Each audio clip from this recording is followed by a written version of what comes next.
Строгий дресс-код и правила, знакомые студентам еще по ЕГЭ. При себе только паспорт и знания. Это не просто тесты по предпринимательству, но еще и работа с историческими источниками и терминами. За 3 часа ребятам предстоит ответить на 50 вопросов и написать небольшое эссе по истории экономики страны.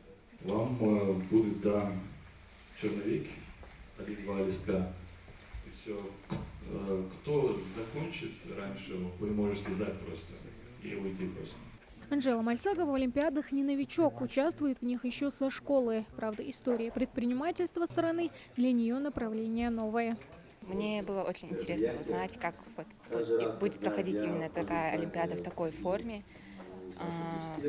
Приглашали желающих с нашей группы, с нашего факультета, поэтому я решила принять участие. Решали тесты, мы читали всякую литературу по истории предпринимательства.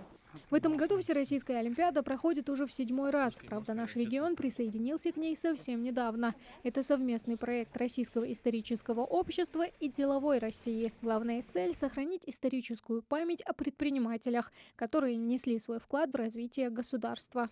Именно купцы и промышленники развивали города в свое время,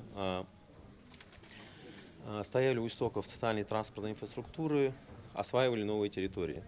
И в последнее время именно историческая миссия предпринимателей, она предана забвению, и наша сегодняшняя цель рассказать о той задаче предпринимателей, становления российского государства.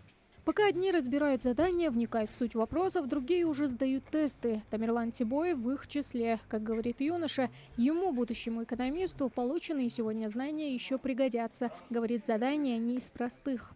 Начинается в форме выбора ответа. Там дают 4 ответа, ты выбираешь среди них.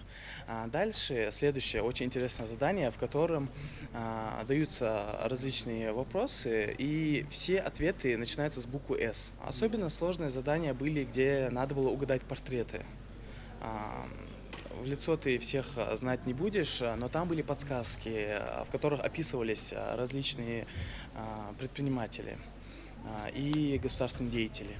Результаты сегодняшних интеллектуальных баталий будут известны уже скоро. Победитель регионального этапа Олимпиады получит диплом и главный приз – право участвовать в финале, который пройдет на базе Московского госуниверситета уже в апреле.